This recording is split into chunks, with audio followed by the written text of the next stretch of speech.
Bien, muy buenas tardes. Soy el abogado Isidro Alfonso Lamilla Mendoza, maestrante de la maestría de Derecho Penal, mención procesal penal de la prestigiosa Universidad Técnica Particular de Loja. Y quiero aclarar que este video es con fines netamente académicos. Una vez realizada esta aclaración, vamos a proceder a dar desglose al tema que nos compete de una manera breve, ya que por cuestión de tiempo es necesario adaptar la explicación eh, a un tiempo prudente, ¿no?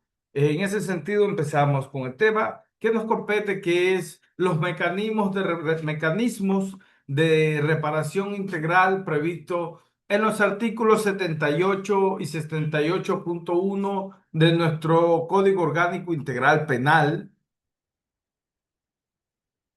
y su suficiencia para garantizar una reparación efectiva de las víctimas. El objetivo principal de este trabajo fue analizar si las medidas contempladas en nuestro Código Orgánico Integral Penal son suficientes para retribuir los daños, retribuir los derechos de las víctimas, o si es necesario implementar mecanismos adicionales para que las mismas sean, para que sean efectivo dicha reparación. En la siguiente plantilla tenemos qué es la reparación integral. La reparación integral es uno de los principios fundamentales,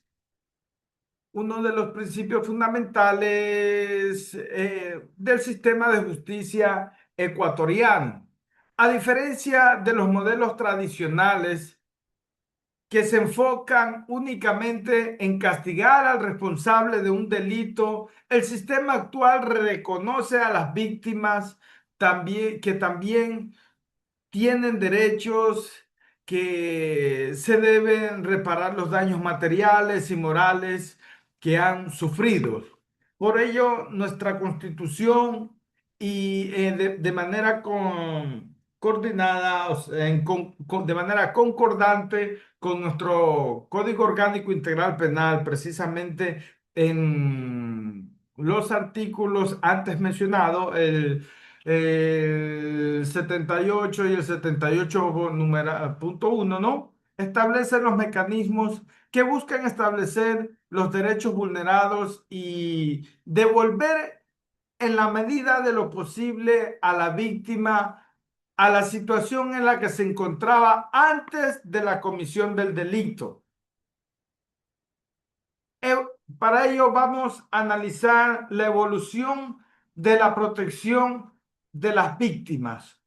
Históricamente, las víctimas tenían un papel secundario dentro del proceso penal. Sin embargo, con el desarrollo del derecho internacional, cuando hablamos del derecho internacional nos referimos a los derechos humanos, especialmente a partir de la Declaración de las Naciones Unidas sobre los principios fundamentales de justicia para las víctimas de delitos. En 1985 comenzó a reconocerse el derecho a las víctimas a recibir una reparación pronta y efectiva.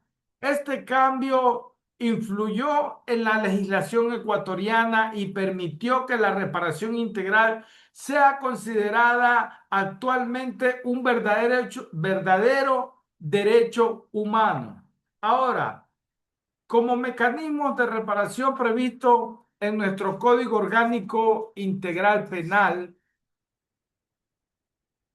tenemos la restitución de los derechos, la indemnización económica, rehabilitación médica psicológica, medidas de satisfacción, las garantías de no repetición y el derecho de la víctima de conocer la verdad procesal. En ese sentido, además, la doctrina jurisprudencial de la Corte Interamericana de Derechos Humanos coincide en que los estados no deben de limitarse a sancionar al infractor, sino también que deben de garantizar una reparación efectiva para las víctimas. Ahora, en ese sentido, eh, ¿cuáles serían los principales problemas de la aplicación en la práctica? Bien, aunque la normativa ecuatoriana contempla un amplio catálogo de medidas de reparación. En la práctica existen importantes dificultades para que dicha reparación pueda efectivizarse. Entre los principales problemas que se encuentran en el incumplimiento de las indemnizaciones debido a la insolvencia del condenado, por ejemplo, la insuficiencia de programa, por ejemplo, existe una insuficiencia de programas especializados en atención médica, psicológica para las víctimas y la falta de un seguimiento al cumplimiento de las medidas ordenadas por la autoridad judicial competente. En consecuencia, muchas veces la reparación integral queda reconocida únicamente en la sentencia, pero no se materializa en beneficio de la víctima.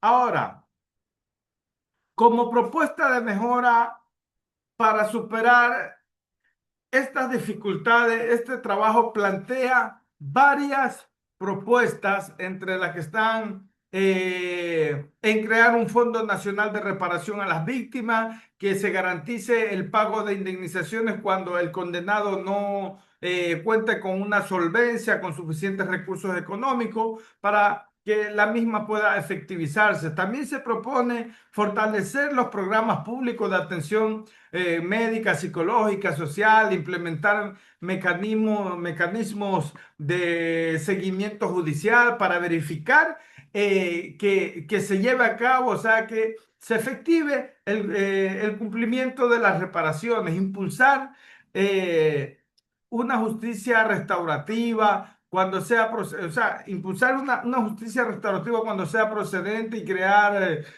unidades especializadas encargadas exclusivamente en supervisar la ejecución de la reparación ordenada en sentencia. Ahora, entrando en materia, por ejemplo,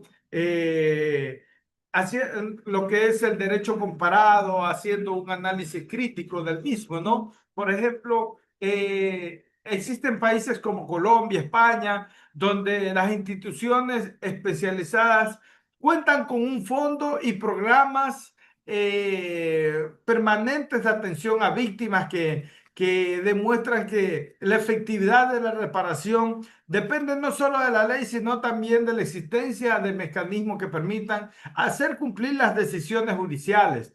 Desde una perspectiva crítica, concretando, ¿no?, el tema, se concluye que la principal problemática en nuestro sistema no es la falta de normas, sino del mecanismo eficaces que garanticen la ejecución de la reparación a las víctimas. Eso en cuanto al tema, hemos tratado de ser un poco breve por cuestiones de tiempo. Espero que la explicación haya servido. Muchas gracias y hasta pronto.